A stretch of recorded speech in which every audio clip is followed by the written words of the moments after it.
When it comes to crows, most people think of carrion crows, rooks, jays, and perhaps even ravens. But here in the UK, there is a much rarer species. It's called a chough, and it mainly lives here on the coast of Cornwall and southern and western England. Today I've made the trip down here and I'm hoping to see one, although it's quite busy with dog walkers and I'm not sure exactly where to look. So come on, let's see if we can find one. I hadn't travelled 400 miles on a complete wild goose chase. This was actually a borrowed morning from a family holiday in Newquay. According to the internet, Pentire Headland was my best shot in the local area of seeing choughs, so here I am. In the UK, choughs are almost entirely found along the coast, and I won't pretend I didn't get a bit excited seeing these dark figures on a distant beach. Surely I couldn't have found them that easily. Nope, these are carrion crows, and this is sadly the best footage that I got of them. However, some birds that were much closer in provided a much better view. These are stonechats, and all three of them are males. About the size of a robin and loosely related to them, stonechats like fairly open habitats with sparse vegetation which they use as vantage points, like this. This is how they are most often seen, perched on top of shrubs or gorse, scanning for predators or the next meal before darting away. Usually just as my camera gets focused on them.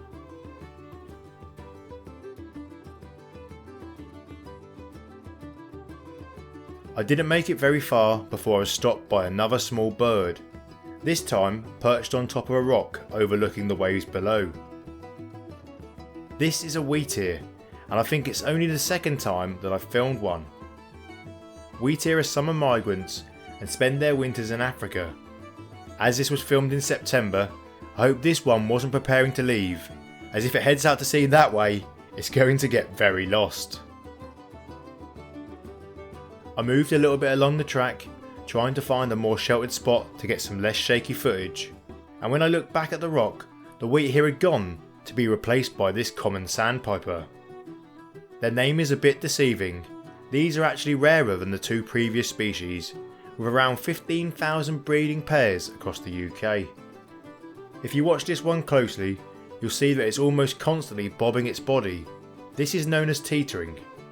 There are several possible reasons that they do this, including to disturb potential prey and to communicate, but no one knows for sure.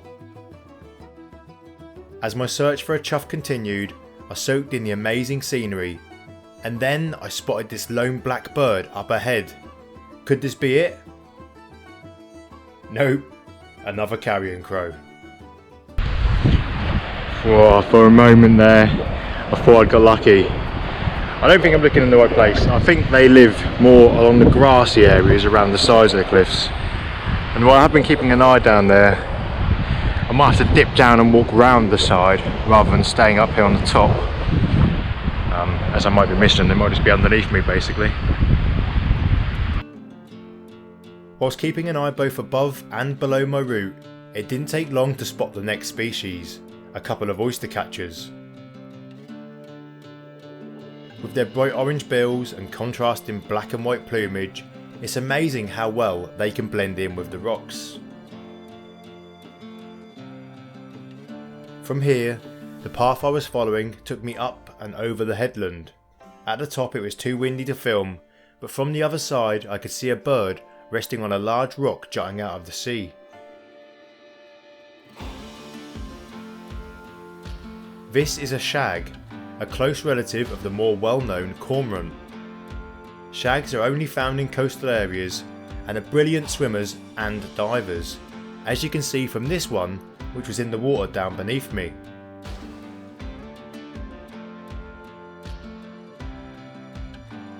There were some more familiar birds here too, feral pigeons.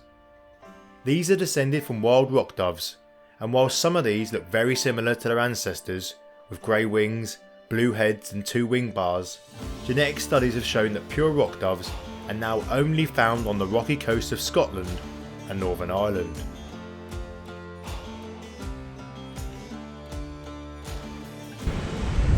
It isn't looking too good for choughs. I've made it probably 2/3 of the way around this headland now, and I haven't seen a single sign. I did speak to another guy with binoculars and he was saying that he's not seen any either. But this is the downside of not knowing where you are, you know, not having the local knowledge. I googled where was the best place near where I'm staying to find choughs. This place came up. But I'm sure if I was a local I'd probably find a spot maybe less than a mile from here or whatever, and they'd be there. I haven't completely given up. There's still a bit to search and I'm going to continue looking, but it isn't too hopeful. Not too hopeful isn't completely hopeless, and you never know what's round the corner. I kind of wish the next shot was of a beautiful chough, but instead I'd stumbled across something else that I've never filmed before, a rock pipit. When I first saw this one, I thought it was a young grey wagtail. They do look quite similar from a distance. As their name suggests, rock pipits are usually found along rocky coastlines, where they spend their time searching the cracks, grasses and shoreline for invertebrates, beetles, seeds and even small fish and shellfish to feed upon. Rock pipits can be found all around the coast of the UK, but they are mainly resident in the north and west, only passing through the eastern parts of the country, with which I'm more familiar.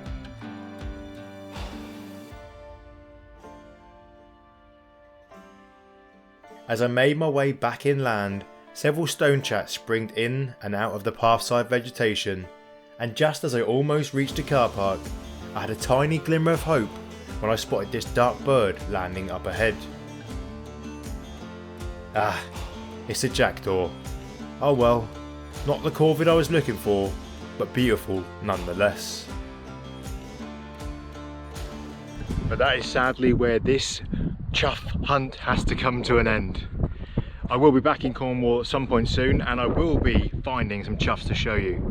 If you enjoyed this video anyway, check out this one that's on the screen now and subscribe for more wildlife. Thanks for watching and I'll see you next time.